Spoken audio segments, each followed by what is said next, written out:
I welcome you today. Yeah, So, thanks. as usual, we have today an interesting topic, and we are going to speak about gold today. Yeah, I hope not only about gold, but yeah, gold. Yeah, and silver. I hope as well. Not only.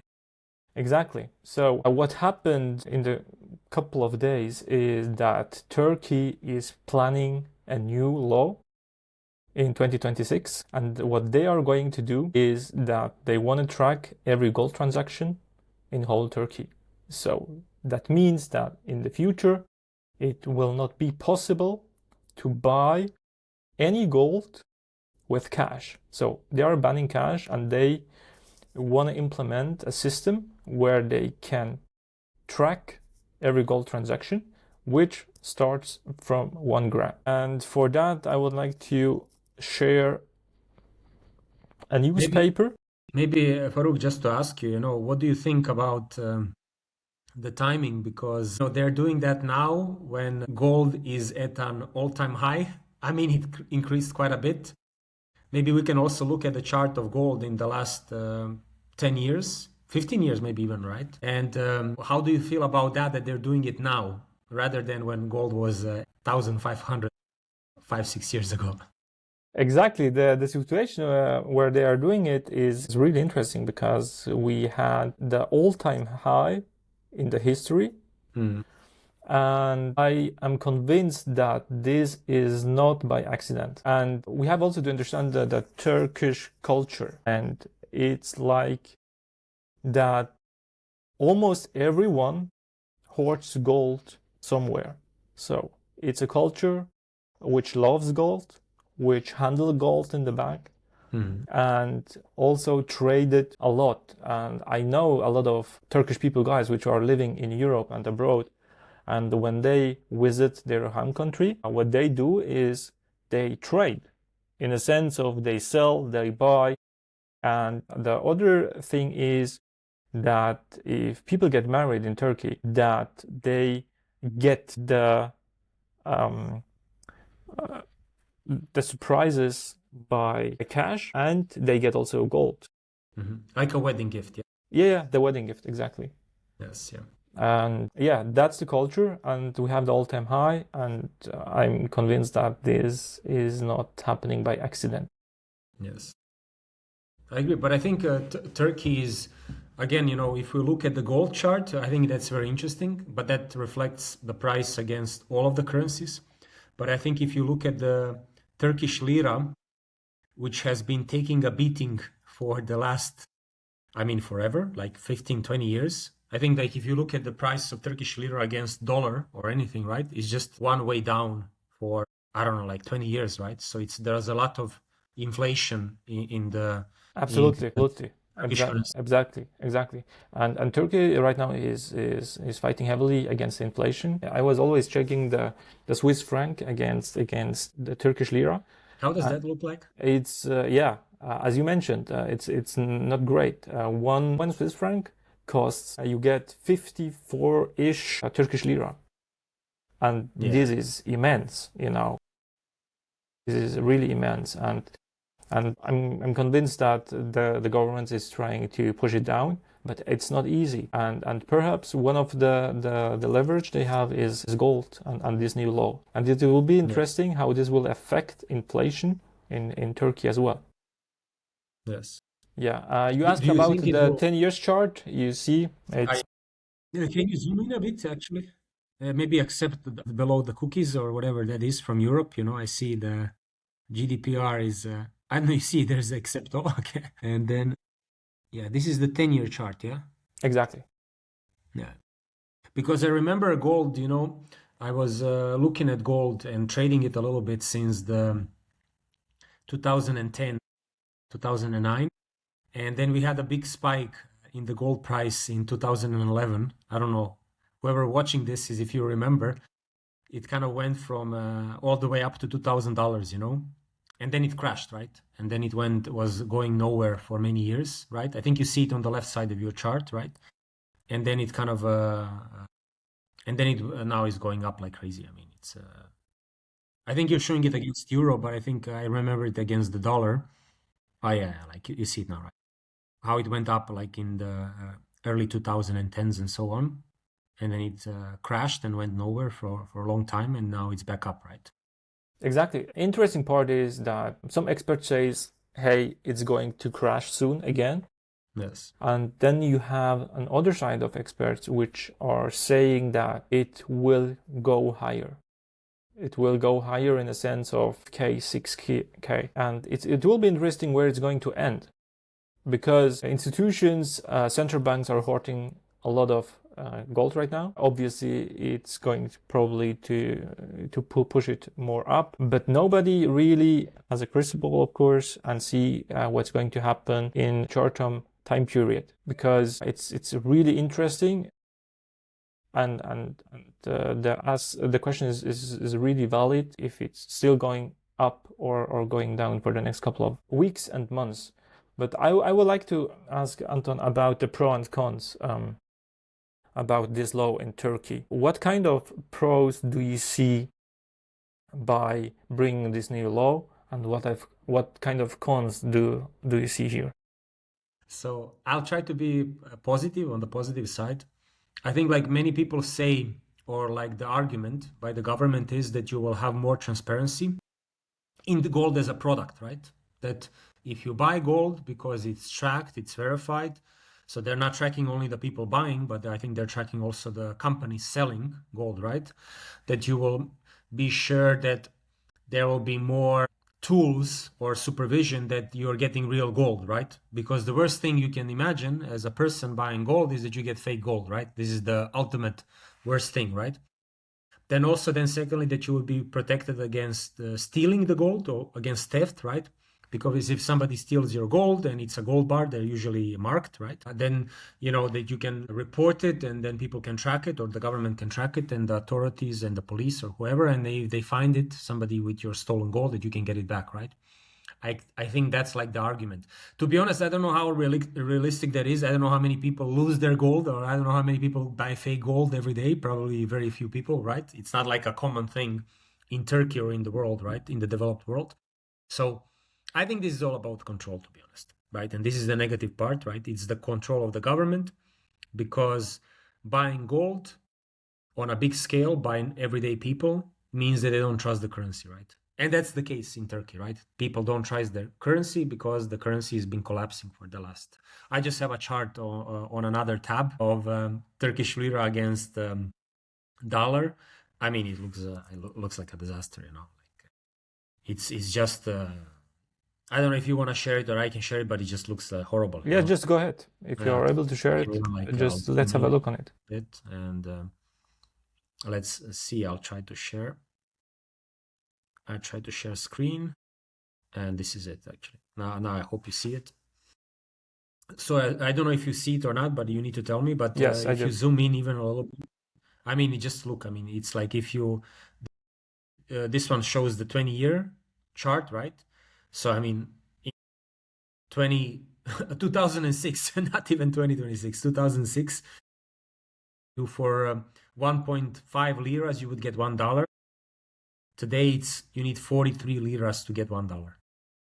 I mean, you see the chart. It's like a disaster. Yeah, right? It's eroding. It's horrible, right? So, like, imagine if you are like in your mid 40s, or you have a family, or you're building your life 20 years ago, and you are thinking about your future and your children and your family and their family, right? And imagine what happened in 20 years. Your currency was completely destroyed, right? So whoever had a salary, or whoever, and most people receive a salary, they get an income, right? Or if you are holding currency itself, you were saving, you got killed. I mean, you got destroyed completely, right? So I think that kind of shows you that there's distrust in the currency. As a result of that, people buy hard assets. Gold one is the easiest one to buy, right? And that's basically what's happening there. And obviously the government is trying to protect themselves against it, because they're the one printing money together with the central bank. And you get what you get, right? You want control. How do you feel about it? Yeah, that's interesting to see, because as mentioned, that gold has a deep cultural importance in Turkey. Of course, we have pros and cons in this case. The first thing is obviously fake gold gets crushed. Yes. So this means this new law and regulation wipes out this fake gold. and also shady dealers in the market. And for ordinary buyers, this is obviously a real protection. So Yes. means no more scams, no more surprises. So, and by saying that, we have also the gray markets, which get erased. What I can tell here is that the unregistered trading collapses. So by bringing this new law, everything will be transparent, and the state sees what was always invisible in the past. Yeah. Okay, so, and then the other point is that the price manipulation will drop. So if you track something centrally, means tighter spreads and fewer wild deviations, and this is also providing more predictable pricing and less chaos, and this is the positive part, and of course the cons are also there. So which means gold was in the past. Yeah. So if you bring your gold and you try to sell it in Turkey, I'm just asking myself how it's gonna look like, how will be the process by selling your gold from abroad, because not every country has this law. You know what I mean? So this is a question mark to me, to be honest. And then we have this loss of anonymity. You know, gold was previously in Turkey anonym, and now it's losing that. So every gram, so this law starts really from 1 gram on, and this is linked to your identity. So this means gold becomes traceable capital and not private savings. In one hand, it is really good. On the other hand, it's not. Why that? We now saw in Germany 3 bankrupts, and they blow up the treasures. So all the savings which were in these treasures are now getting robbed. So this means they cannot trace it anymore. But with this law, give you the opportunity to track everything. But anyway, this law have pros and cons. I'm really curious. Are you for the law or against the law in principle? You know, I have both sides. You know, I'm a fan of security. You know, if you buy something, you know this is real gold and not fake gold, because there are some traders which delivers gold with 15% copper or 20% copper, and that's a lot. You know, then you have just only 80 or 85% of real gold, and most of them are then other metals. And with this, something gets standardized.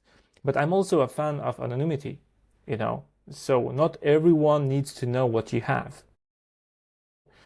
And in this particular case in Turkey, I'm kind of cheering it, because this will force the traders to follow the law.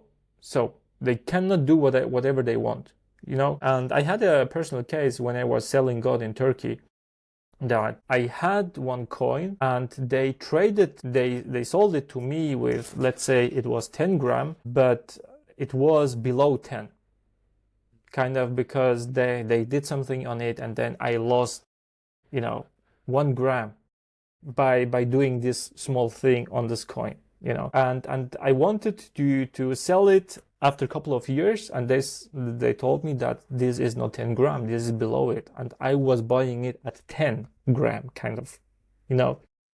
But and this law will force the traders to follow the law, and you know who sold it to you, and you know then where you are going to buy from. I was not knowing then, after a couple of years, who sold me this coin. You know, you forget it, it's vanishing.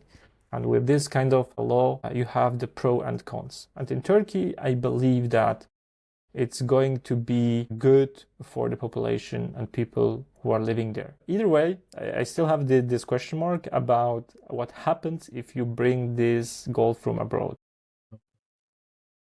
What do you think?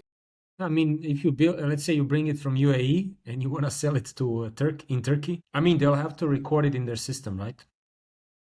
That's basically what it is, right? I mean, from what I know about gold is that usually it's standardized. So when you're buying a product, usually it's standardized globally, or at least within your country, right? So it's like a standard product, but it has certain purity, certain weight, right? And then you buy a product, right? So I think there, at least the traders or the dealers who are buying and selling gold, they should be aware of those standards, and then put your gold in the right category, right? And then when you sell it, they have a way of buying it. But I do know it's like, for instance, many countries, they're very sensitive when you bring in gold with you into their country, right? So if you show up with a kilo of gold at the airport, usually they have a question for you, or they ask you, right, to mention that you brought it in. So there's ways like how to control that, right? Because it's individuals moving around gold, right? So, but to be honest, like I don't know how this would work. I have never moved gold, myself from one country to another to sell it. I don't know people who have done it. I think this is less of a use case, right? Usually people, like when you're in a country, you buy gold and then you store it there, right, in a safe and secure place, right? I think not a lot of people like do cross-country arbitrage or something like that. I don't know how you see it. I don't have a lot of insights around that. I can tell that if you buy it there, you are going to hoard it there.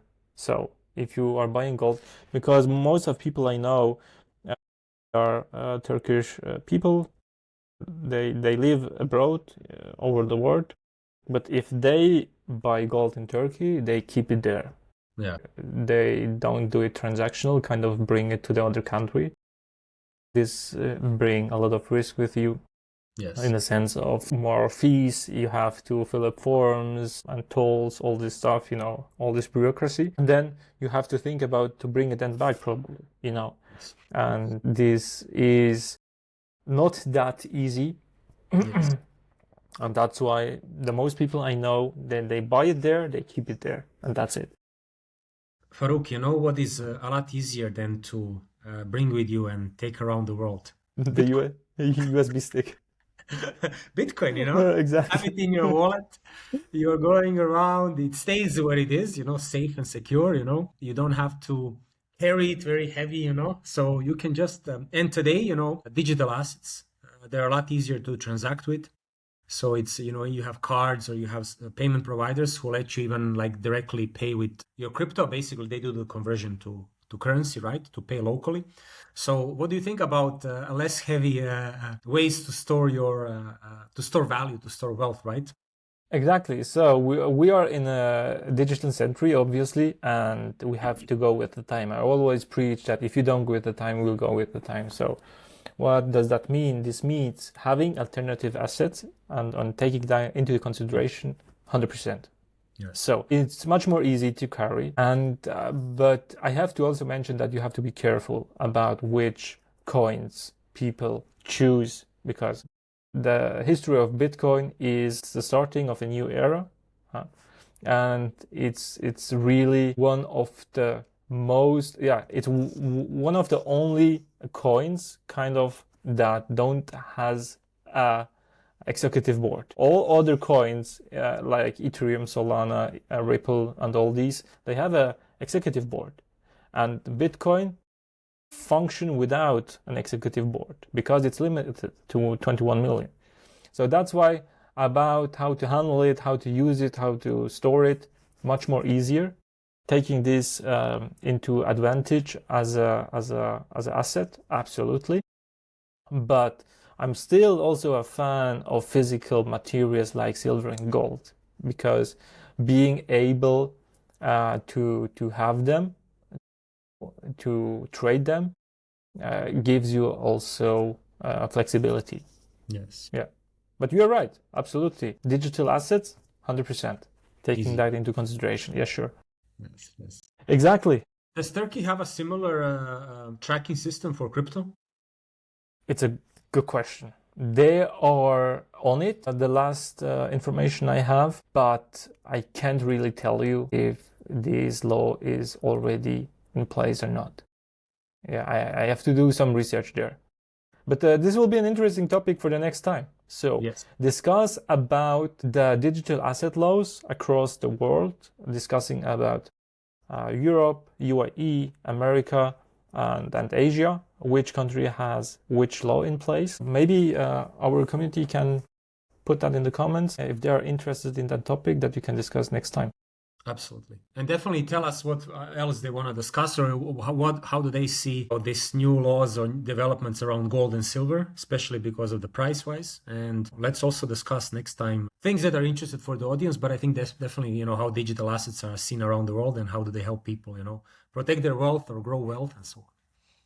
Exactly. Anton's and my objective is really to discuss about interesting topics. And if you have topics that you are really interested in, you can just drop them in the comments. We go through them and pick one of them and discuss it and share our opinions and see how this goes.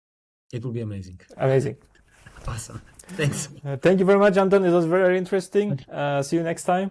And for all others who are listening, thank you very much. If you want to support us, what you need to do is just subscribe, like, and comment as usual.